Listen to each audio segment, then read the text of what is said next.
Hey, welcome to September, everybody. It's that time of year where the ski industry ramps up and goes into overdrive, preparing for the winter season. Just think about it. We could be on snow within 30 days, give or take. It's already snowed in Colorado, Montana. Back here in the east, it could be Killington, Sunday River, who goes for it. You know, Loveland's ready to spin the lifts, potentially Utah. So you never know. Hi, welcome to Ski Talk at pugski.com. I'm your host, Dan Egan. Ski Talk, well, it's everything snow. It's from the biggest names in the industry to industry experts and you. We want to hear from you. Drop your comments on tonight's show into the comment section and we'll answer your questions. Tonight we have an awesome show. As always, we're going to start the conversation about what does the ski industry look like in the world of COVID moving forward. We're going to talk about retail shops, ski schools, and beyond. And then later in the show, of course, as always, we're going to show one of the newest films coming out this fall, Heck Yeah, by Matchstick Production. It's a really soulful look at the emotional side of skiing. But as always, we're supporting the National Ski and Snowboard Hall of Fame. And we're going to check out their annual auction, hosted and supported by pugski.com. To kick things off tonight, it's our panel. As always, we've got the co-founder of Pugski, Phil Puglisi. Phil, how you doing tonight? Doing good, Dan. All right. The site's active. Lots going on. Yeah, people are getting excited. I mean, it's that time of year. Snow's falling in Colorado and in Utah, and blood's going on people. They want to get out there. They're tired of being cooped up in the house, and skiing is the perfect social distancing sport. We got 6 feet between us with these long sticks on our feet. There you go. You already got it sorted out, Phil. Tonight as well, we're joined by co-founder of Masterfit University, the one and only Mr. Steve Cohen. Steve, where are you, buddy? I'm here, sequestered as I've been for the last 6 months or so, taking a couple of forays out, but here in Westchester County, New York, just above New York City. It's been a unique experience for us here at Masterfit, and certainly for New York, it's been a huge change in my hometown. It's almost deserted. It's a little bit depressing. It's quite something to be traveling the roads without traffic. It's a nice thing, but it is a bit strange. And as always, and we're going to be joined tonight all the way from Berkeley, California, via the California Ski Company. It's Greg Whitehouse. Greg, how you doing? Good. How you doing, Dan? I'm doing good, man. You guys have been open since the late 80s. I remember dropping in there when I used to cruise down to North Face. And I love the fact that you got a pair of Olin Mark IV comps as your door handle. Right. Good eye. Those are very cool. I like them. Yeah, we're opening up for the season. We've been open since August 1st after being shut down from March 15th until August 1st. So we're pretty excited to be back at it. Absolutely. And as if I'm sure your customers are glad you're open as well. Our special guest tonight is one of the best skiers I've ever had the pleasure of trying to catch. He's got the hottest ski legs in the industry. It's PSIA national team member and CEO of Snow Operating, Mr.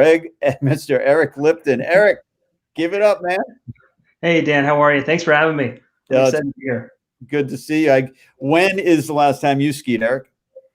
Like most, I skied mid-March, and then ordinarily we'd be in South America for part of the summer, but we know that didn't happen. So I'm as eager as everybody is on this call to get out there because it's been too long.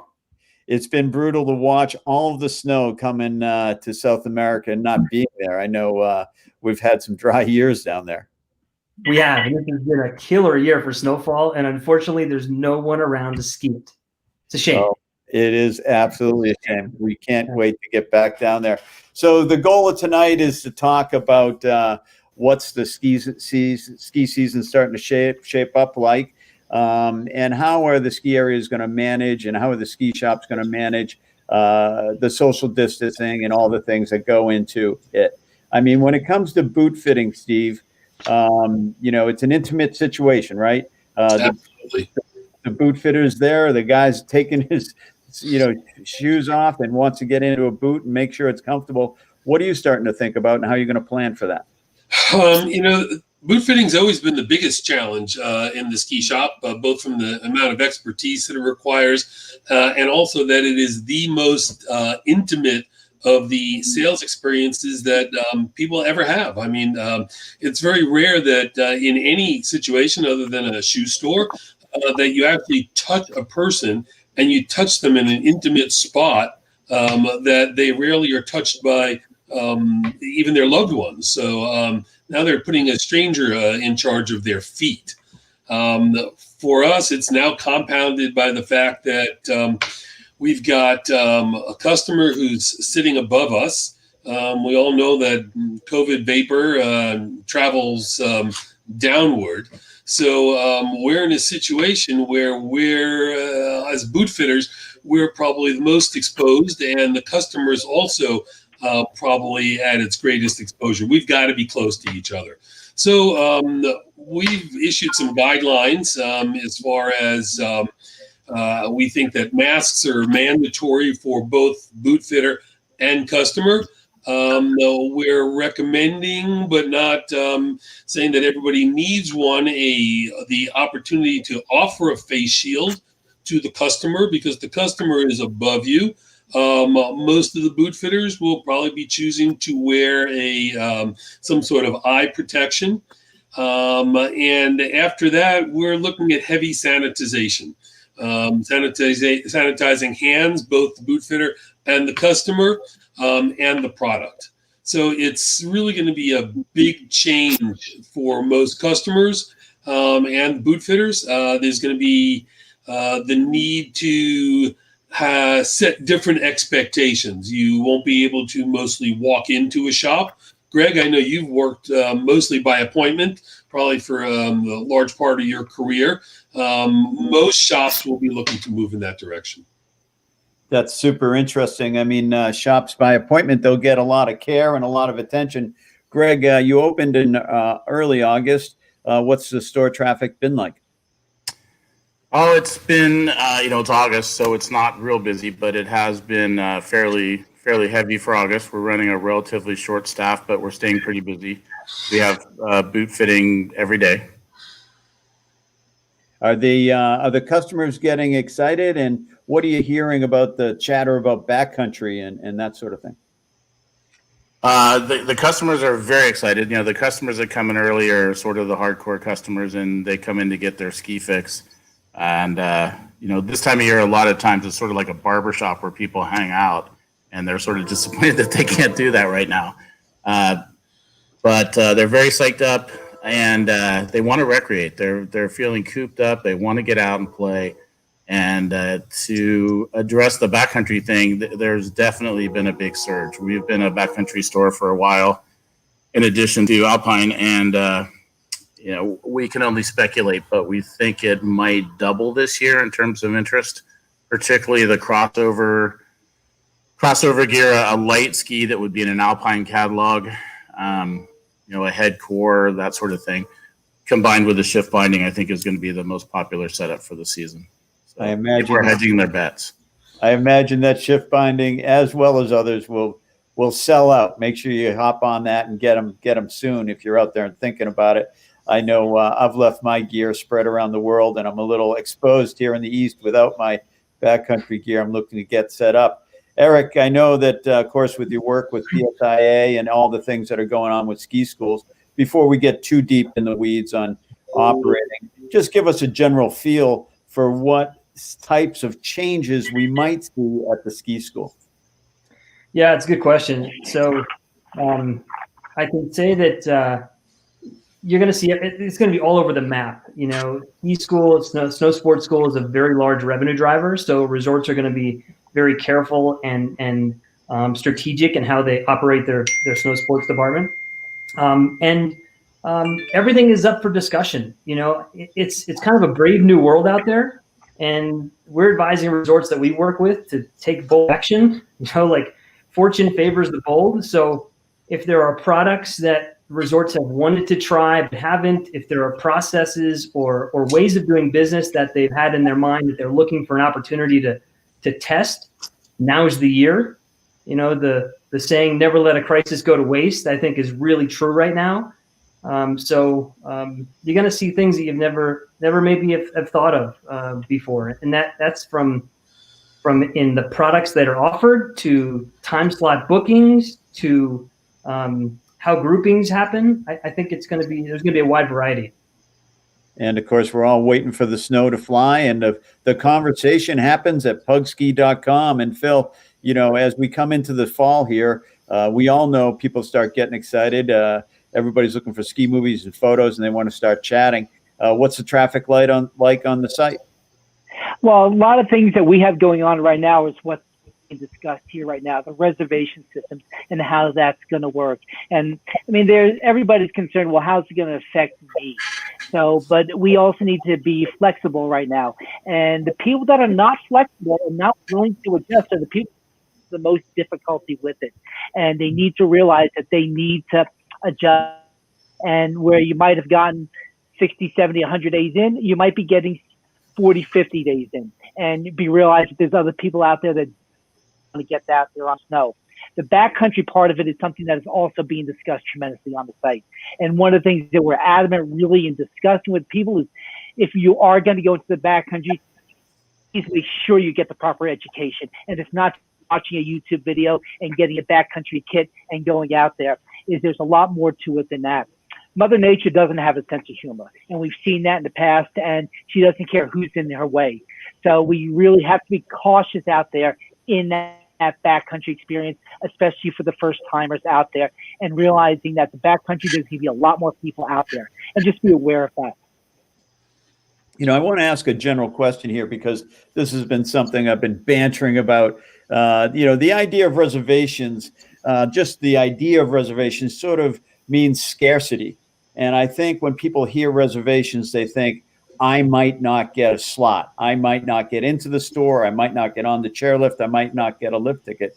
So I'm wondering if the term reservation is really the right term, because potentially there's plenty of capacity. Potentially there's plenty of places to go. And reservations in this, I think, as the ski industry is trying to use it, does not mean you won't get on the hill.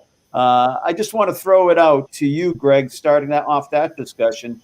Has reservations made people hesitant to come to the store? Geez, Dan, that's a great question. We've asked ourselves that too. We originally were going to have a sign on the front door that said reservations required. And I know that some shops are going to do that, but we don't want to tell people that they can't walk in and do their thing. So what we're doing for now, everything could change in 2 weeks, but we have online reservations for shopping.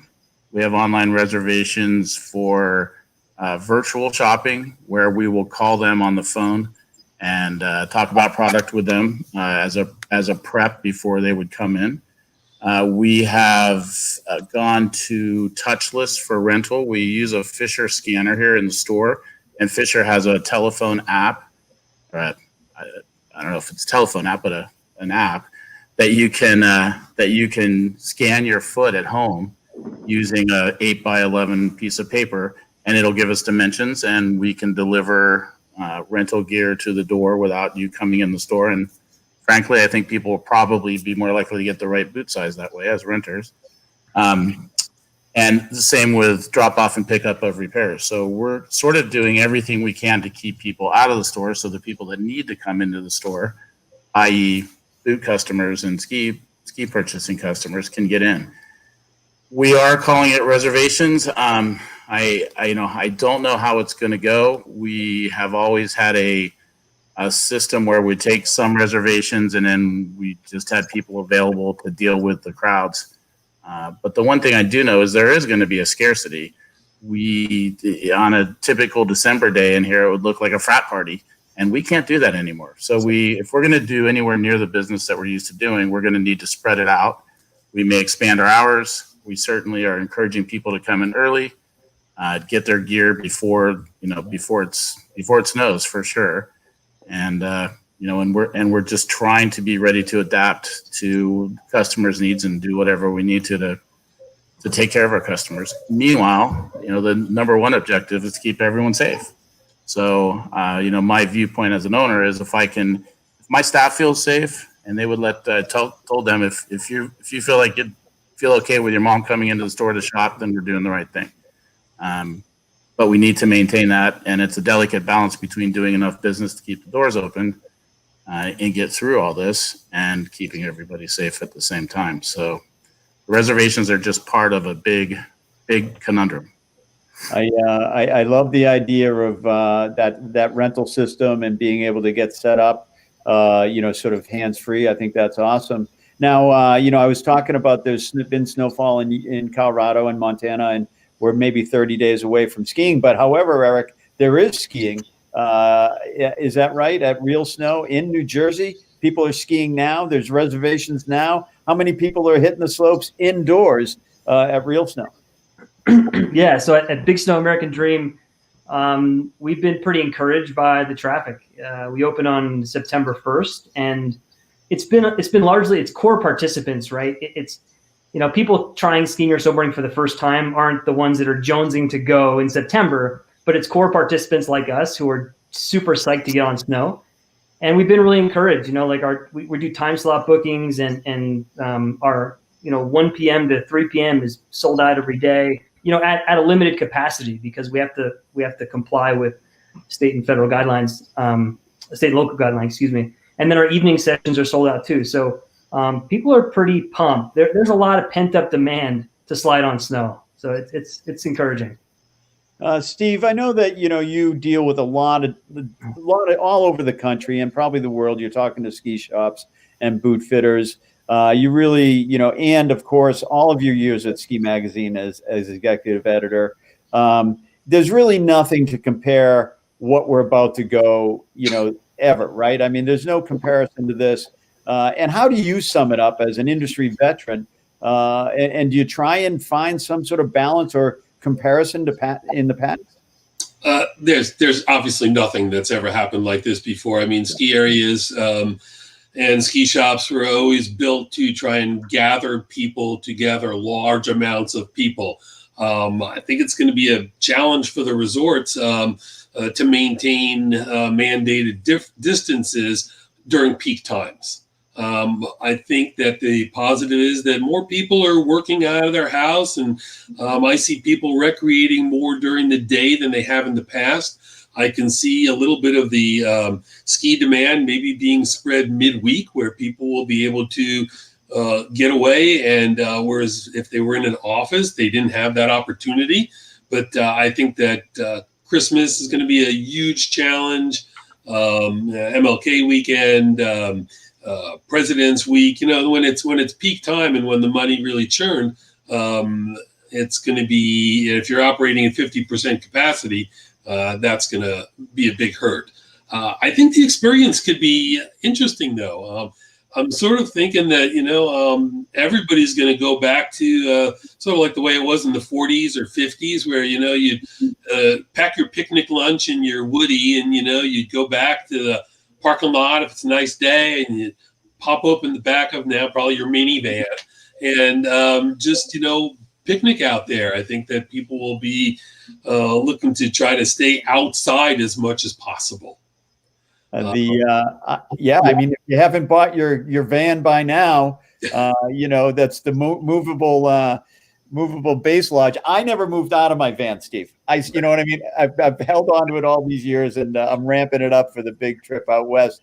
Phil, you are seeing this come together online in a lot of different ways, and I'm wondering, you talked about flexibility. I mean, my yoga is getting good. I can touch my knees now. And, when it comes to like taking my temperature and telling me to wait, I'm a little impatient. How are people going to get through that process before they get to the lift line? It's going to be tough, Dan. I mean, right now, and it's been touched upon here, there was no playbook for this. Nobody was really ready for this. And we're doing this pretty much on the fly. And in that flexibility, I mean, the consumer has to be flexible as far as coming up to the resorts, but I think the resorts are also going to be very flexible. And again, this reservation system that you're using, I think there's going to be a lot of adjustments on the fly as this goes along. They're going to start pretty conservative up front, And then I think we're going to see this come down a lot better. And I think probably about half to 3/4 of the way through the year, they're going to have a pretty good idea how this is going to be trending. Now, but the point that you're bringing up, yeah, there's going to be a lot more people booting up in the parking lot. And that's a lot of discussion that we have. And I think that's going to be changing a lot. Your back seat's the new base lodge as far as where people are booting up. And we're having those discussions. And again, we're kind of gear-centric on that, is we're talking about heated boot bags, that people are going to be using them a lot more this year. I think that's going to be important. We're talking with, again, getting to the Steve and Greg's area, but people are going to be dealing more with grip walk on their boots and walking from the parking lot to the base lodge and through the villages. And they're going to want them that's going to walk a little bit better than the glass-soled boots that a lot of people are dealing with. So we're going to have a trend changing that way and accessing the hill. But I think the parking lot area is really where a lot of this is going to be taking place. And where we're going to see that difference too is with the more of the ski area versus the ski resort. The ski area is a little more ready for this. The resort's going to be a little more difficult when the majors have gone to site parking, and that's going to be difficult to get those skiers from that parking lot to the base area to the lifts. And where they're dealing with buses and packing them in the buses, they're going to have to deal with that and minimizing that. So this is truly a ripple effect on how this affects that whole. Absolutely. And of course, out in Montana at Big Sky, we just throw you on the back of a big old sleigh and drag you across that warm morning to the base lodge anyway. So it's open air. It's going to be good. Just, warm up. You know? I want to go now to Steve's video, because Steve's video proves a point. And if we could go there, let's show that, the Masterfit.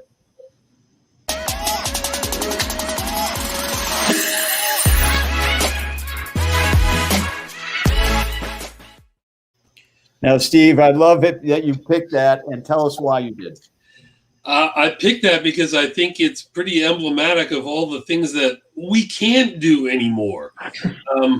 We've made some big changes here at Masterfit. You know, our business started as a training business. We have been teaching people how to fit ski boots and modify them since 1994, and we've always done it in a hands-on group situation, very collegial. Our Masterfit universities were almost like a Bootfitters convention as much as they were a school. And we've made the move, and I will say, reluctantly and a little bit late, we're scrambling, but we're going to be ready probably by mid-October. We'll be offering our BootFit training online. It'll be an on-demand program. We think that this is the best way we can serve retailers right now. It will be available 24/7. And what we hope to do is to maintain that contact with our instructors is we will be hosting live events pretty much several nights a week where we will have sort of what we're doing right now, but it'll be targeted specifically to Bootfitters, and it'll be working with our master instructors. So that's one of the changes we made here. We were also very fortunate early on in March. We started selling PPE, and we were we make some of our products in China. We make a good chunk in the U.S., but we had a China distributor who we work with who came to us and said, "Can you sell face masks?" And I go, like, of course we can sell face masks. This was everybody was desperate for them. So we have been selling face masks both within and outside the snow sports industry, the retailers, resorts, but also airlines and doctors' offices and clinics. And then we added face shields, and now we're selling disinfectant, which is something that every ski shop and every resort's going to need. So, we're trying to fill a need within our industry, as well as keep our personnel moving and working. It's been a challenge. Good job. That's brilliant. And Greg, we're going to show you the video on the California Ski Company. Give everybody an idea about where you are right now and the size of the shop. Let's go to the California Ski Company.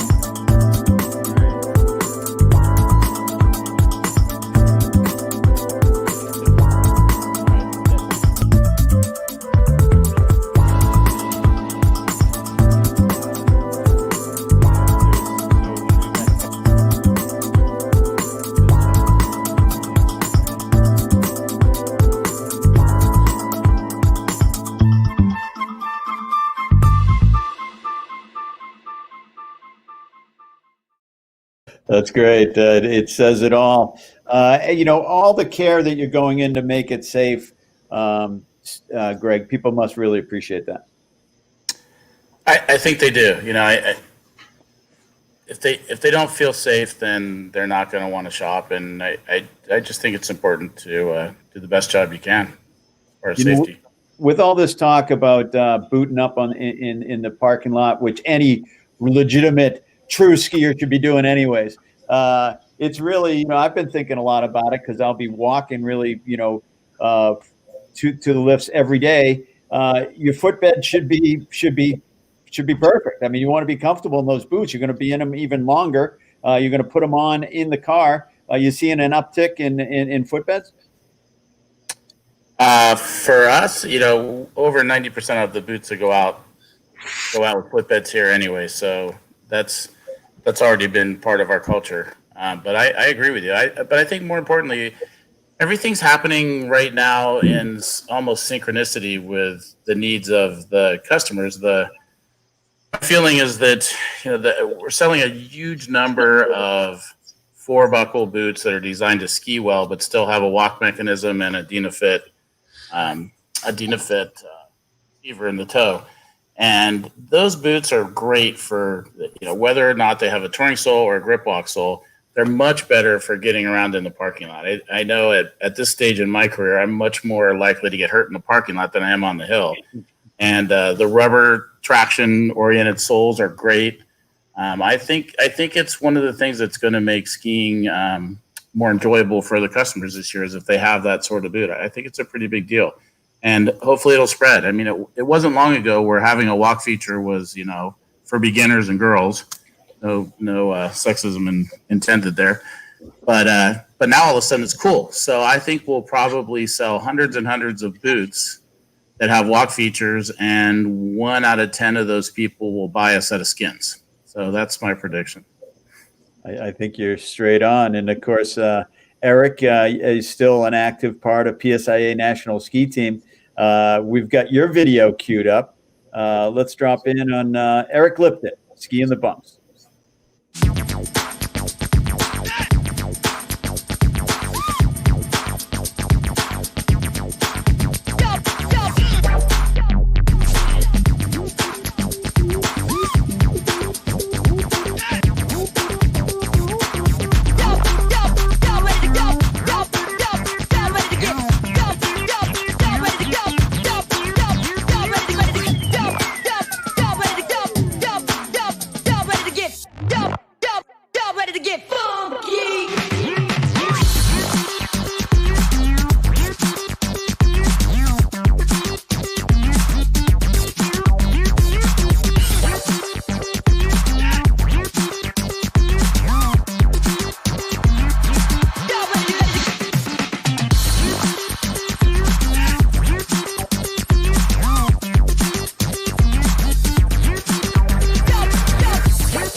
Yeah, man. That's what it's all about, right? That's why we all do it. That's why we're in this business, right? So we could do that. That was a good year last year when we shot that. That's why we want our boots to fit good, our skis tuned up, and we want to get out there and rip around with Mr. Eric Lipton.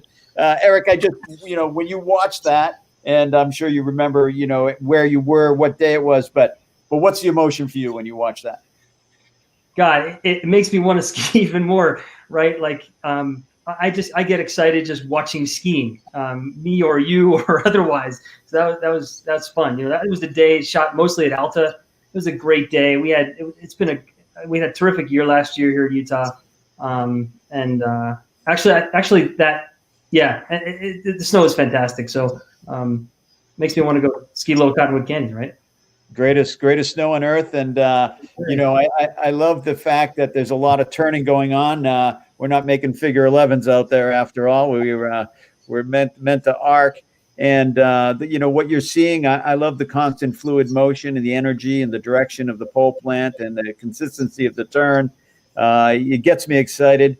For you, what are you on for a ski there? That's the head. I want to say it's a Monster 83. It was a fantastic mid body ski. It's a narrow ski. Sorry? Pretty narrow. Yeah, pretty narrow. I think that was the 83, 88. But yeah, pretty narrow. I generally don't ski super fat skis unless it's pretty deep. That mid body 80 something for me is really allows me to do everything. Has energy, it has strength, and it's nimble enough to ski the way I like to ski.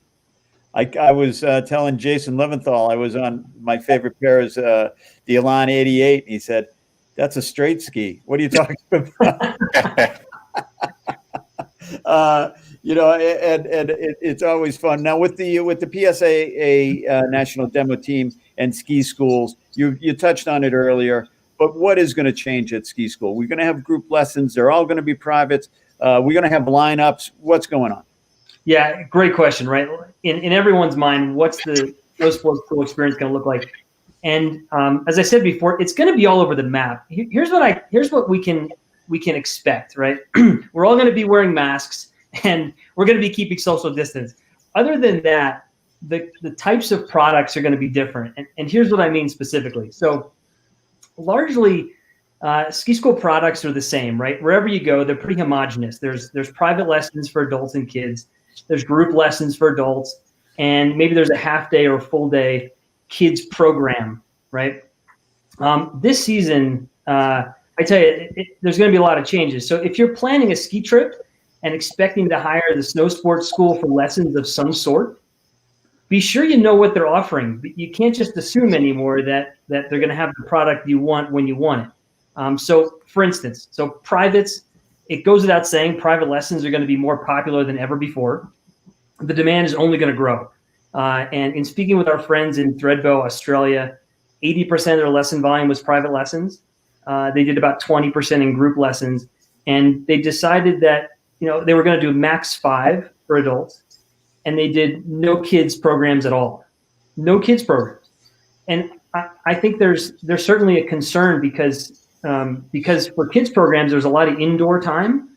So resorts who aren't willing to make changes or who don't want to really think hard and try new things may just scrap their all-day kids program for the year. They're little kids. So you have to be aware of that if you're planning a ski trip and expecting to enroll your kids in an all-day program. Like the days of dropping the kids off at 9 and picking them up at 3:30, I think those are gone. And I'll get to that more in just a second. What's that? No, that's okay. Keep going. We're with you.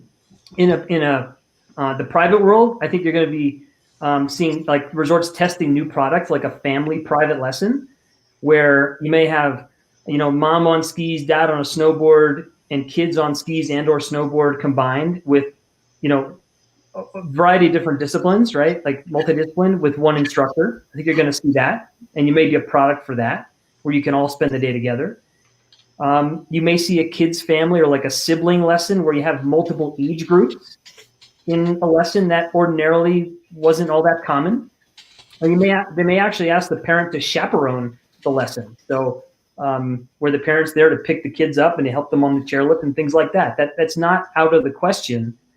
And all of this is on the table. You know, I think few resorts have made hard and fast decisions at this point, but these are the conversations that are happening. You know, go ahead, Dan. No, I mean, that's super interesting. You know, the family ski lesson, right, makes a ton of sense. And, you know, they're going to have to somehow replace the idea of not being able to drop kids off at ski school, because that's a big attraction. And, of course, it's a big moneymaker, isn't it? Yeah, it is. You know, ski school is a large revenue source for resorts, you know, and so the resorts that we're working with, and as we get into kids programs, for instance, I'm cautioning them to not take this line down, not just give up and say we're not going to teach kids, but to find a way. And here are some other examples for how resorts are dealing with the kids programs, right? So 3 to 6 year olds, most of what I'm hearing is private lessons only. You know, there's just too much handling necessary for 3 to 6 year olds, and for resorts to feel like they can, for their staff to feel confident that their staff is safe, right? And I think one of the comments that Todd Churchill just made in our comments section was, the biggest problem for resorts is helping the line staff feel valuable and comfortable. And that's really important. What we're finding at Big Snow is when the staff came back after being off and isolated most of the summer, they were very reluctant, right? Like in every industry, I think you're seeing this as people go back to work, everyone is on has their own tolerance for being in groups, whether it's with their coworkers or with their guests.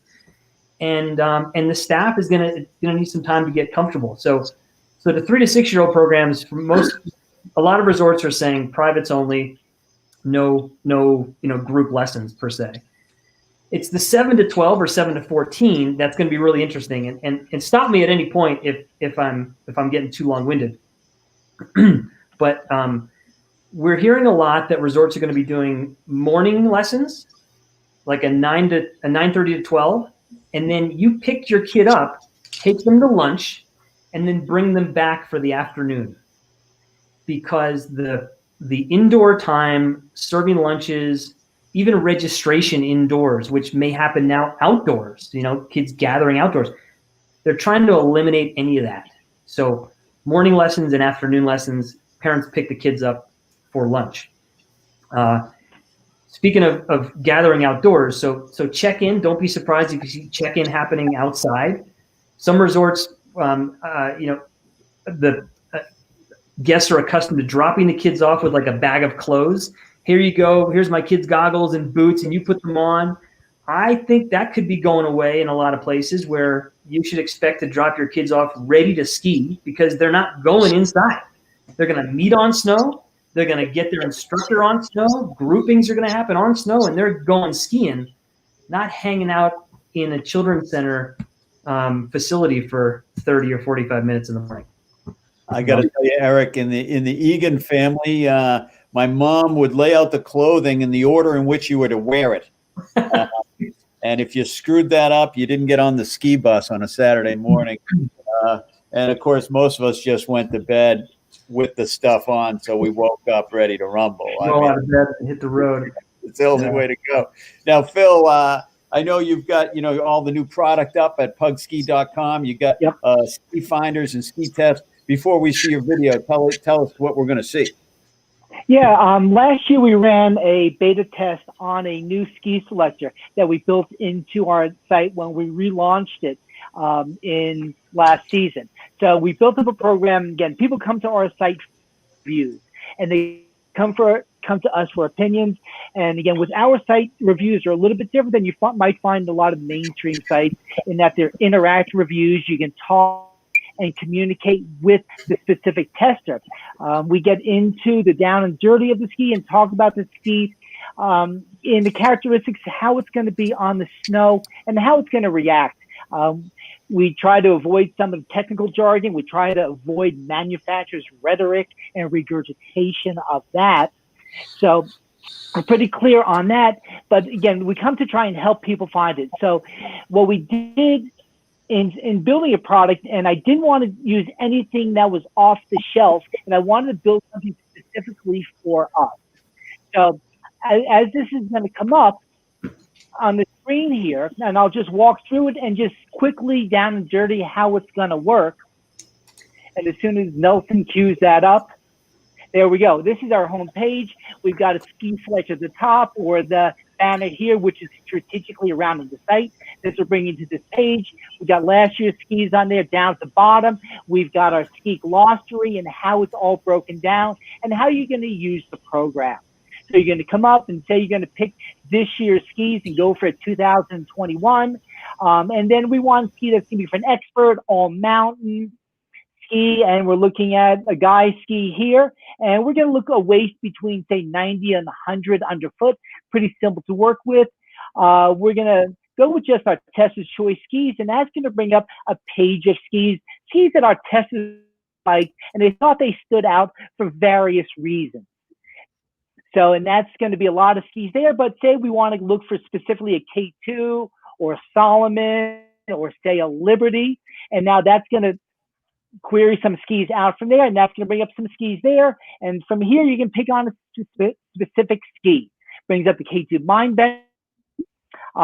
You'll see on here it's got a finesse to power chart here where the ski is going to be on there. It's some of our blurbs as far as testing it, who's it for, who's it not for, as far as who's going to get the most out of that ski, some of the attributes for the ski, specifications, dimensions and stuff. And then you can also, in some of the skis, pick a buy it now feature. And that's going to bring you to a specific site, whether it be the manufacturer or a retailer. And this is building as we go, but it's a way to find skis that are going to work specifically for you. That's pretty intense. There's a lot of information there. I love the comparison and be able to drill into that. That's pretty phenomenal. A lot of people visiting that page on the site. Yeah, I just past couple of days, that's what I've been doing is building product pages for the 2021 product, and there's about 200 skis here for this year, and we're going to be adding more as we get in. With last year's test season being a little bit short, we've got some holes that we filled. We took some of the reviews from the previous season on some carryover skis that didn't change, whether it be in construction. My graphics might have changed on it, what we call NGT or new graphic technology. So we've seen some of the skis carry over from last year. A lot of the Tester's Choice skis from last year. Again, if we feel the ski was good last year, it's going to be a good ski again this year. I mean, Steve, with all your years of product testing at Ski Magazine and all the compared to what they're doing now, what you see there, did you ever think would get to this level of information for the consumer? Yeah, honestly, Dan, I did. I mean, I started I launched the first all equipment buyer's guide for ski in '94. And I think a lot of what's being done now is stuff that we always sort of dreamed about, but never really had the bandwidth to present that kind of information. I mean, you have unlimited bandwidth right now, and it's I think there's been no better time for skiers to be educated. Talking about buying gear, and one of the things we've been talking and thinking about here is, like, I'm sure most people listening own their own gear, but you may have friends that rent, and you may even be somebody that demos a lot. And I do, because I live in the East, and when I go out West, it's always been an easy thing for me not to grab skis and just take my boots with me and grab a pair of demos when I'm out West. I will tell you, I will not be doing that this year. I will be taking my own skis. I will be doing everything that I can to avoid waiting in any line or registering on any website or having any kind of touch, minimizing my touches with people. I think that's, it's going to be a challenge, but if you don't own your own gear, this is definitely the year to get it. Of course, we have big mountain skier legend Ken Kreitler on the chat session watching the show, and he asked a critical question. I'm going to throw it out there. He said, where's the 138 width underfoot? It's in the snowboard department. I ski the 116, the Elan 116s. I leave them in Europe. There's not anywhere around here to go quite that fast. But I know Kent himself can rip a 138. I'm wondering, you, Eric, what's the widest ski you ski? The widest ski I currently have in my quiver is 117. Oh, boy. 138. Yeah. Of course, Kent must hang out in Alaska all the time, I imagine. The 138 is for the conditions you want to ski, not the conditions you actually ski. Yeah, this time of year we're selling dreams. That's it, man. Every day is going to be the best powder day of our life. I love that.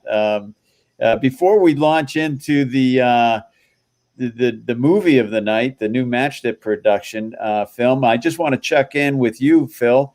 How's it going for the U.S. Ski and Snowboard auction, and what items are up, if any, right now, and how can people support the U.S. Ski and Snowboard Hall of Fame?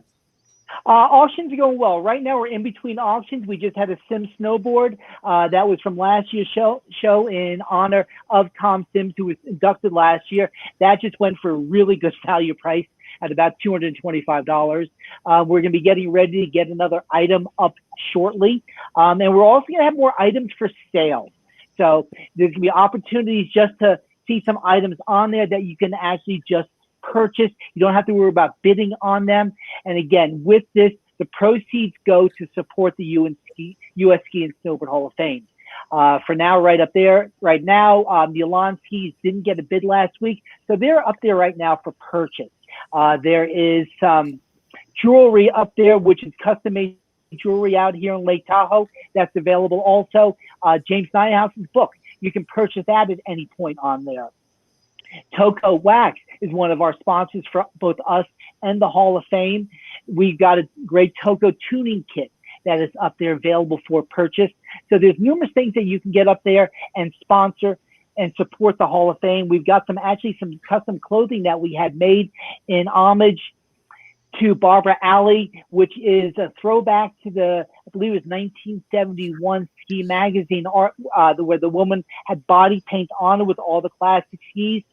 Dave Peterson, our resident artist on Pug Ski and graphic designer, worked Fame on that and just designed a fantastic shirt.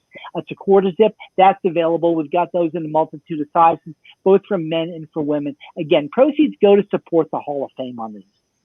I know that Eric's been talking about we might see things we've never dreamed of out there on the hill, and I do think body paint could be just that for the industry. Tonight we have a great film, of course, by Matchstick. Matchstick, really, for me, all their films hit the mark for me. This film is called Heck Yeah. It's sort of a soulful look at the emotional side of skiing. It plays to the fact of what does skiing, how does it resonate to your soul? How does it sit in your heart? And I think once you see this trailer for this film, you'll know what I mean. We all just love to ski.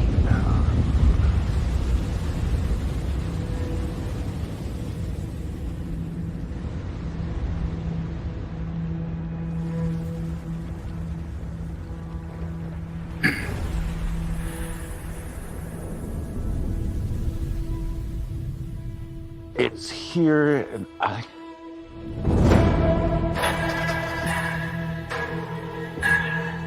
just want to ski, man. Skiing feels so good. It's the best. It's the best.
the day. It's a doozy. Yeah, it was ice.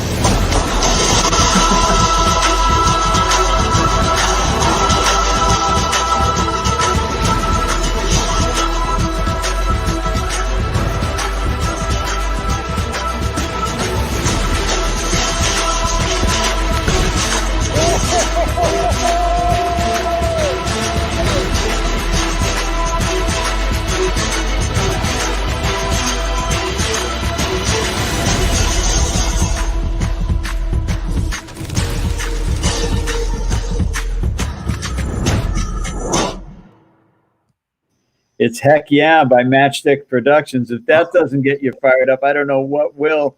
It's got Steve hugging an old pair of Olins. You must want to say something now, Steve. I saw this. I saw two Olin mentions tonight. You had one, then there was one in the film, but this one's not that old. It's a Trident, but it does have something unique on it. It has a novel binding. Something you don't see that often. You don't see it that often. That sums it up for me. That's why we used to say I'd rather go bowling than ski on Olins, but that's not true. That's not true. You got to join us 2 weeks from tonight. We've got Stephen Kai Jones joining us from TGR. Of course, we'll have another great panel back with you. We might even have Eric, Greg, and Steve back at some point to talk about it as we get closer to the season. We got the ski right there with Phil. I want to thank everybody for hanging out with us. Nice to have people like Kent Kreitler dropping in the comments. And you all be safe out there. Can't wait to make turns with everybody. And we'll see you again in 2 weeks right here on SkiTalk at pugski.com. Have a good one. Thanks, Dan. Thanks, Dan.